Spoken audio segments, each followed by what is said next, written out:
Well, Shalom, thank you for joining me. I had to move indoors for this one because actually I forgot to record it outdoors.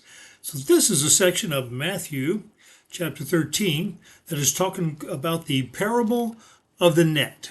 And so I'm going to begin in Matthew chapter 13, verse 47, and I'm reading from the New International Version. Once again, the kingdom of heaven is like a net that was let down into the lake and caught all kinds of fish. When it was full, the fishermen pulled it up on the shore. Then they sat down and collected the good fish in baskets and threw the bad away.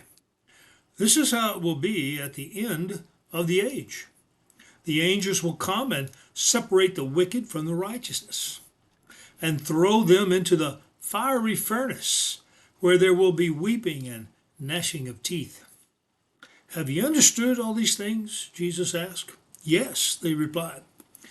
He said to them, therefore, every teacher of the law who has been instructed about the kingdom of heaven is like the owner of a house who brings out of his storeroom new treasures as well as old.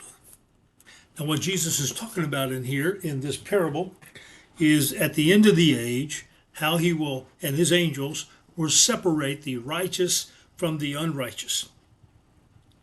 Now, it's also interesting to me that he describes how there's a lot of people who appear righteous, and they're not.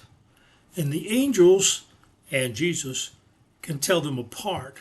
You and I often can't tell them apart, and it's difficult. Sometimes it's a struggle. But he also mentions something else in here. He says that a person who understands and knows these things is like someone who has a treasure chest. And out of this treasure chest, he brings things new and he brings things old.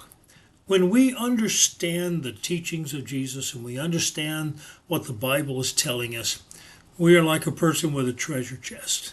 We can bring out the right kind of treasure at just the right moment. Jesus is coming, and when he comes, his angels will separate the righteous from the unrighteous. Thanks for joining me.